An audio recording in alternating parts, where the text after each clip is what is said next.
There's a lot of discussion going on about Donald Trump and the power he has available, and will he or won't he give Julian Assange a pardon?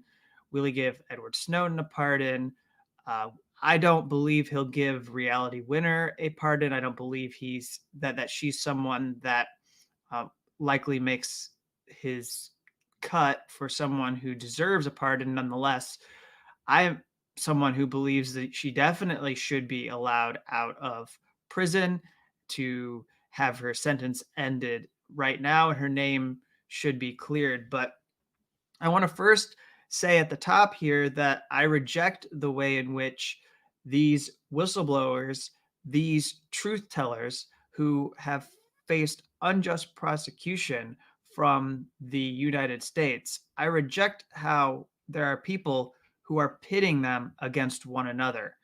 I want to first call out I think they're primarily like hashtag resistance libs who seem to think that one way of one-upping people who are pushing for Snowden's uh, an end to Snowden's prosecution under the Espionage Act or an end to Assange prosecution, that they think one way to prove that they're better than these other people is to say, I'm going to support Reality Winner. So you've got Reality Winner's case being positioned as this cause that people should support instead of Edward Snowden or instead of Julian Assange. But I think that is awful. I think that is tremendously divisive. We hear a lot of people talk about sowing discord. They blame it on the Russians, or they blame it on Chinese bots, or whoever is on social media stirring up trouble. And I can think of nothing more divisive than trying to pick which is your favorite whistleblower to support. And I see a few people joining. Well, thank you for tuning in to hear me talk a little bit this evening about the pardons that may or may not be coming.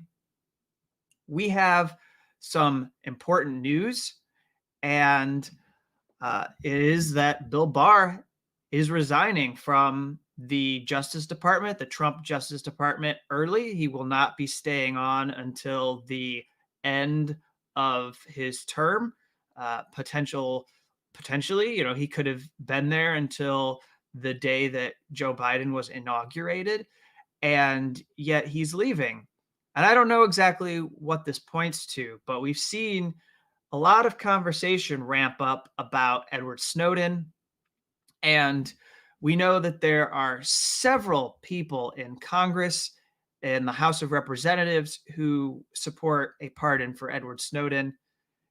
There's at least one senator who supports a pardon for Edward Snowden. His name's Rand Paul. He's tweeted in support of Edward Snowden in the last day or so, standing up against people like Liz Cheney, who is still benefiting from the fact that Dick Cheney has not been held accountable for his involvement in torture and war crimes and the mass atrocities that he made possible in the destruction of an entire country in Iraq.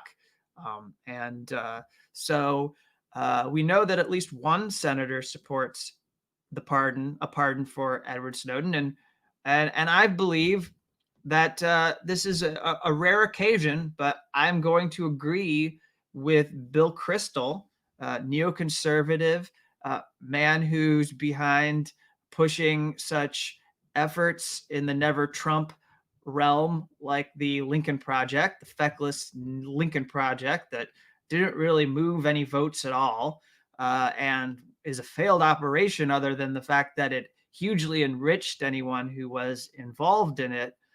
But he says, and I think he's right to point this out, that this may suggest that Barr is getting out before Trump pardons people like Assange and Snowden. And if that is true, I am celebrating. I know that Bill Kristol is weeping, but I'm willing to send him a box of tissue in the mail I'll put WikiLeaks hourglasses on it so that he can wipe his tears that he is feeling. Maybe the Kleenex can be uh, documents that Edward Snowden exposed, and he can wipe his eyes with the evidence and proof of mass surveillance that was revealed by Edward Snowden. I'll send this box to Bill Kristol so that he can mark this moment, because I definitely will be celebrating if Donald Trump gives Edward Snowden a pardon, or if Julian Assange winds up with a pardon.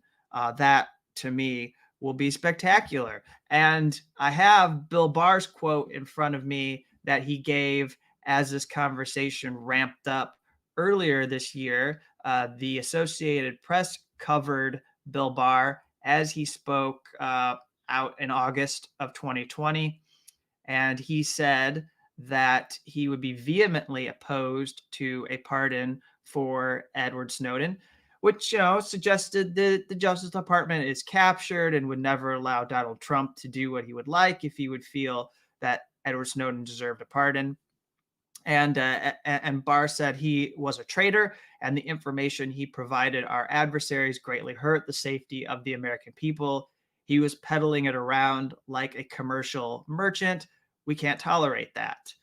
And that's that's fine. I mean, I don't think he was peddling it around like a commercial merchant. I don't really feel that Edward Snowden did a very good job if he was a commercial merchant, because that would suggest going to all of the most biggest media companies and the Silicon Valley companies, tech companies, and allowing them to see his cache of documents and to maybe upload them to their own private servers. And he wouldn't have shared them with us. He would have been trying to profit off of the intelligence he had collected. And, by the way, I think this would be totally illegal and reprehensible and something that I would favor shutting down.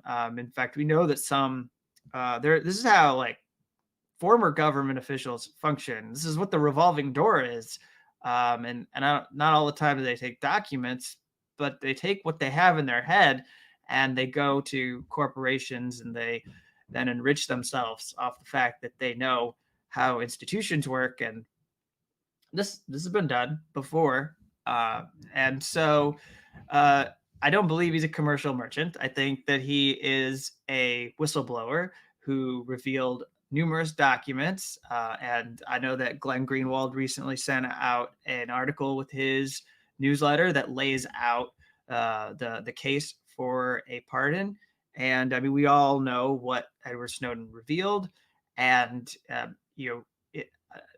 I see that Liz Cheney has called him out because she believes that he gave information to China and Russia, which is something that has been common for people to say if they do not like, because they do not like Edward Snowden. It's been common to say this.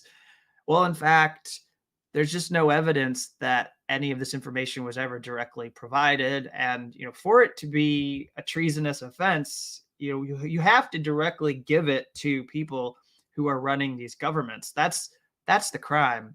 That's how it becomes something where you can accuse someone of being a spy.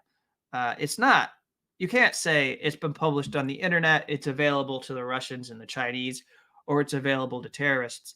That's stupid. That's plainly stupid. There's no way that we can have freedom of the press and freedom of information and a free exchange of ideas if that's the way it's going to be. He blew the whistle on mass surveillance and he provided these documents to the people, and that's why he's been punished, because they want this to stop. They don't want another Snowden who comes forward and reveals more information about the way not only mass surveillance works, but anything that national security agencies do. They don't want us to know what's being done in our name. And so that's why people like Bill Barr are upset. I know that John Brennan has stepped in with his toad-like face to say something about how Snowden doesn't deserve a pardon, and he despises him. And he's also sticking up for his friend and pal, lying James Clapper.